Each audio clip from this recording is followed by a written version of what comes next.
Hello travellers, நம்ம சேனலை பொறுத்த வரைக்குமே நிறைய கோயில்களை பற்றியும் அந்த கோயிலோட வரலாறை பற்றியும் ரெகுலராக பார்த்துக்கிட்டே வரும். அந்த வகையில் பார்த்தீங்க அப்படின்னா வந்துட்டு தமிழ்நாடு 360 விளாகில் இப்போ நம்ம எங்கே இருக்கோம் அப்படின்னு பார்த்தீங்கன்னா திருச்சி டு மதுரை ஹைவேல இருக்க விராலிமலையில் தான் இருக்கும். இந்த கோயிலுக்கு அப்படின்னு பார்த்தீங்கன்னா நிறையா சிறப்பு அம்சங்கள் இருக்குது. கிட்டத்தட்ட 2000 ஆண்டுகள் பழமை வாய்ந்த கோயில் இந்த கோயில். இதில் பார்த்தீங்க அப்படின்னா முருகனே நடத்தின 3 திருவிளையாடல்கள் வந்து இந்த கோயிலில் நடந்திருக்கு. இதை எல்லாத்த பற்றியும் ரொம்ப டீட்டெயிலாகவும் தெளிவாகவும் இந்த வீடியோவில் பார்க்க போகிறோம். ஸோ இந்த கோயிலுக்கு நீங்கள் வரணும் அப்படின்னு நினச்சிங்கன்னா ரொம்பலாம் அலைய தேவையில்லை. திருச்சியிலேருந்து மதுரை ஹைவேல வந்தீங்கன்னா ஹைவேக்கு ரொம்ப பக்கத்துலேயே இந்த கோயில் இருக்கு. இங்கேயே வந்துட்டு நிறைய ரூம்ஸ்லாம் இருக்கு. நீங்க இங்கேயே ஸ்டே பண்ணி கூட முருகன் தரிசனம் பண்ணலாம். அதே மாதிரி இந்த கோயிலுக்கு நீங்க வரணும்னு நினைச்சீங்கன்னா முதல்ல வந்துட்டு வயலூர் முருகன் கோயிலுக்கு போயிட்டு அதுக்கப்புறம் தான் இந்த கோயிலுக்கு வரணும் அப்படிங்கிற மாதிரி சொல்லுவாங்க. அது எதனால அப்படிங்கிறத இந்த வீடியோல வந்து நம்ம கண்டினியூஸா பார்ப்போம். இதுக்கு இந்த கோயிலுக்கு வந்து நீங்க வர்றதுக்கு வந்து மலை ஏறுறதுக்கு 3 வழிகள் இருக்கு. ஒன்னு பாத்தீங்க அப்படின்னா வந்துட்டு ரோடு வழியா வந்து காரே வந்து மலை உச்சி வரைக்குமே போகும். இன்னொன்னு வந்து இந்த வயசானவர்கள் முதியவர்கள்லாம் நடந்து போறதுக்காகவும் யானை பாதை மாதிரி ஒரு பாதை அமைச்சிருக்காங்க. 3வது பாதை வந்து படிக்கட்டுகள் நிறைந்த பாதை. ஓகேங்களா? ஸோ இந்த 3 வழியில வந்து நீங்க மலை ஏறலாம். முருகன் நடத்தின 3 திருவிளையாடல்கள் என்னென்ன,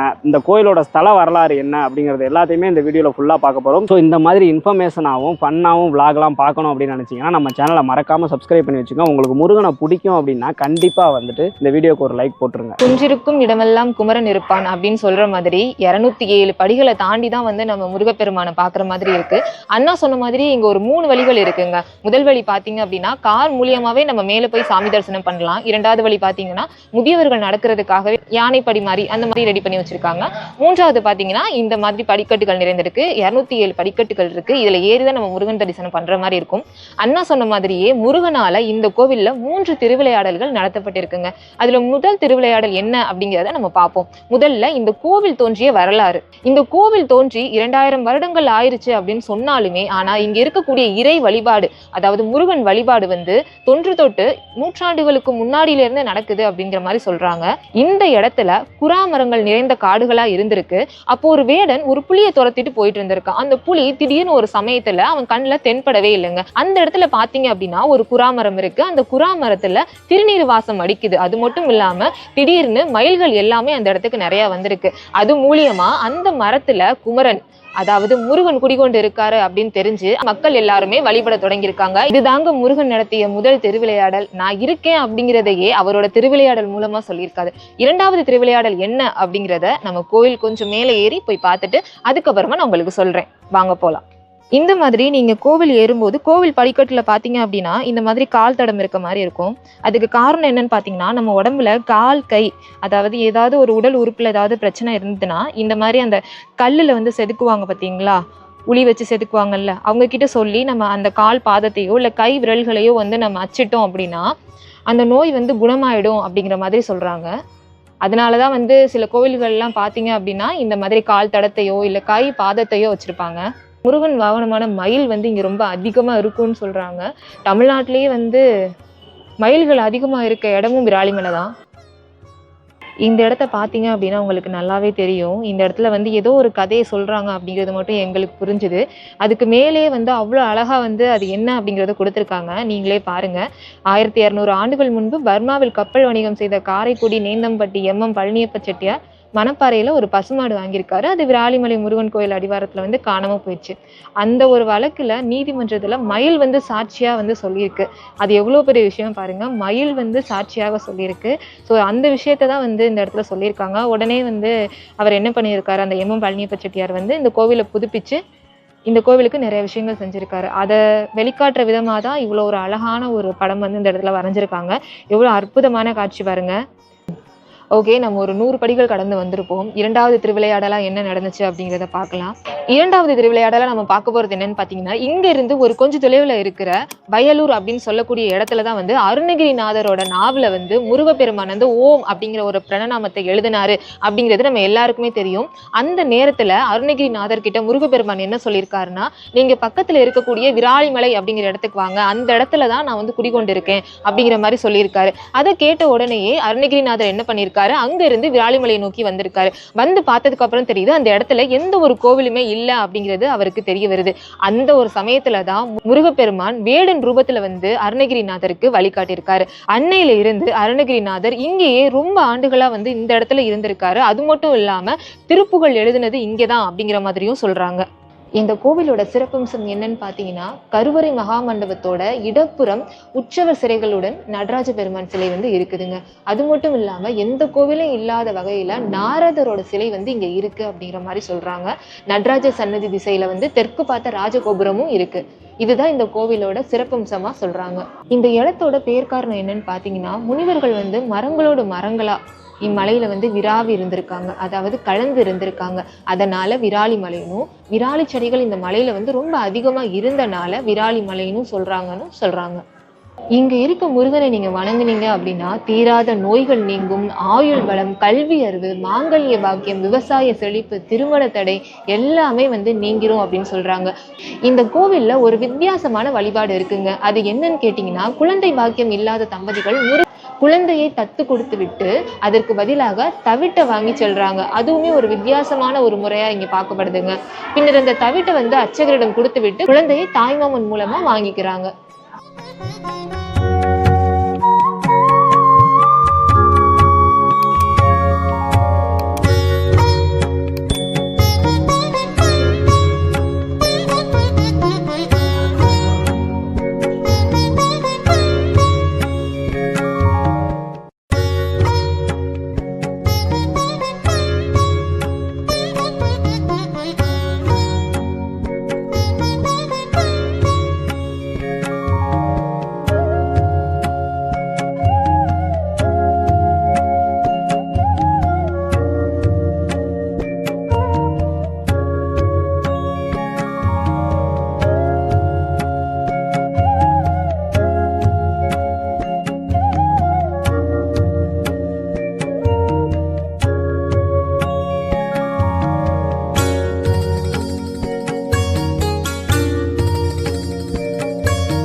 நம்ம ஃபஸ்ட்டு பார்த்தது வந்து முதல் வழி. அதில் வந்து படிக்கட்டுகள் 207 படிக்கட்டுகளை தாண்டி வந்தோம். இது வந்து கார் வழியாக வரலான்னு சொன்னோம்ல, கார் ஸ்ட்ரைட்டாக நீங்கள் கீழே இருந்து மேலேயே கார் வழியாக வந்துடலான்னு சொன்னோம்ல, அதுக்கான கார் பார்க்கிங் ஏரியா தான். அவ்வளோ சூப்பராக இருக்குது. நம்ம சாமி தரிசனம் முடிச்சுட்டு வந்துட்டோம். அடுத்ததாக 3வது திருவிளையாடல் என்ன அப்படிங்கிறத நம்ம பார்ப்போம். 3வது திருவிளையாடல் என்னன்னு பார்த்தீங்கன்னா, ரொம்பவுமே வந்து வித்தியாசமாக சொல்லப்படுது. நம்ம வந்து கருப்பர் சாமி கோவிலில் இல்லாட்டினா வந்து காவல் தெய்வங்களோட கோவிலெல்லாம் பார்த்தோம் அப்படின்னா சுருட்டு வச்சு வழிபடுவாங்க. ஆனால் எந்த கோவில்லையுமே, எந்த முருகன் கோவில்லையுமே இல்லாத அதிசயமாக இந்த கோவிலில் வந்து சுருட்டை வந்து நெய்வேத்தியமாக வச்சு கொடுத்துட்டு இருக்காங்க. அதுக்கு ஒரு கதையுமே சொல்கிறாங்க. அது என்னன்னு பார்த்தீங்கன்னா, இந்த கோவில் திருப்பணியில் ஒருத்தர் வந்து வேலை செஞ்சுட்டு இருக்காரு. அவர் பேர் பார்த்தீங்கன்னா கருப்பன் முத்து அப்படின்னு சொல்லக்கூடிய ஒருத்தர் வந்து கோவில் திருப்பணியில் வேலை பார்த்துட்டு இருக்காரு. அவர் வந்து இந்த மலைகளை தாண்டி ஒரு ஆற்றை கடந்து வந்து இந்த கோவிலில் வந்து திருப்பணி பண்ணிக்கிட்டு இருப்பாராம். அப்போ திடீர்னு ஒரு நாள் வந்து அந்த ஆறில் ஏற்பட்ட வெள்ளப்பெருக்குனால அவரால் அந்த ஆற்றை கடந்து வர முடியலை. ரொம்பவே குளிராக இருக்கனால அவர் கையில் வச்சிருந்த ஒரு சுருட்டை எடுத்து பிடிக்கிறாரு. அப்போ பக்கத்தில் ஒரு முதியவர் வர்றாரு. வந்து என்ன சொல்றாரு அப்படின்னா, எனக்குமே ரொம்ப குளிருது, என்ன பண்ணுறதுன்னு தெரியல அப்படிங்கிற மாதிரி சொல்கிறாரு. உடனே இந்த கருப்பன் முத்து என்ன பண்ணுறாரு, சரி இந்தாங்க நீங்களும் ஒரு சுருட்டை பிடிங்க அப்படிங்கிற மாதிரி சொல்லி எடுத்து கொடுக்குறாரு. கொடுத்ததுக்கு அப்புறமா அந்த முதியவர் என்ன பண்ணுறாரு, குளிரில் இருந்து மீண்டு வந்துட்டு உடனே வந்து அந்த கருப்பன் முத்துக்கு வந்து ஹெல்ப் பண்ணுறாரு. அந்த ஆற்றை கடந்து வர்றதுக்காக ஹெல்ப் பண்ணுறாரு.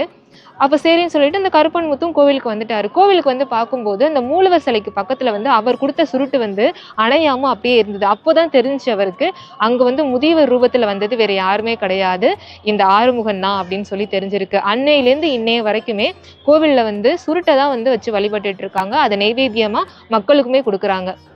இதுதான் வந்து 3வது பாதைங்க. இது வந்து கொஞ்சம் வயசானவங்க அவங்களுக்கெல்லாம் ஏறி வர்றது கொஞ்சம் ஈஸியாக இருக்கும். நம்ம ஃபஸ்ட்டு வந்தது பார்த்தீங்க அப்படின்னா அடுத்தடுத்து படிக்கட்டுகள் இருக்கனால நம்ம காலை தூக்கி தூக்கி அடுத்தடுத்து வச்சு வர்றதுக்கு கொஞ்சம் கஷ்டமாக இருக்கும்.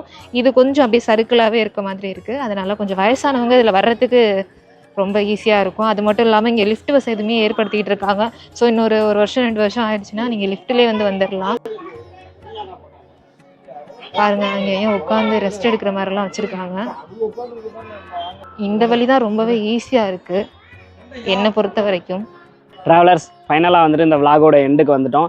இந்த அளவுக்கு டீட்டெயிலாகவும் தெளிவாகவும் விராலிமலையை பற்றி யாராவது வீடியோ போட்டிருக்காங்களா அப்படிங்கிறது எங்களுக்கு தெரியல. அப்படி யாராவது போட்டிருந்தா கமெண்ட் செக்ஷனில் சொல்லுங்கள். இந்த வீடியோவில் வந்து புதுசாக நீங்கள் என்ன தெரிஞ்சுக்கிட்டீங்க அப்படின்றது எனக்கு தெரியல. அப்படி புதுசாக ஏதாவது தெரிஞ்சுக்கிட்டு இருந்தீங்கன்னா கண்டிப்பாக வந்து ஒரு லைக்கை போட்டு இந்த வீடியோ பாருங்கள். இதை வந்து உங்கள் நண்பர்களுக்கும் ஷேர் பண்ணுங்கள். இது மாதிரி அடுத்து எந்த கோயிலுக்கு போய் அந்த கோயிலோட தலைவரலாறு நம்ம பார்க்கலாம் அப்படிங்கிறத கமெண்ட் செக்ஷனில் சொல்லுங்கள். ஸோ மறக்காமல் நம்ம சேனலை சப்ஸ்கிரைப் பண்ணி பெல் ஐக்கானை கிளிக் பண்ணி வச்சுங்க. அப்போ தான் அடுத்த கோயிலுக்கு நம்ம எங்கே போகிறோம், அடுத்து எதை பற்றி போட போகிறோன்ற டீட்டெயில்ஸ் எல்லாமே உங்களுக்கு தெரியும்.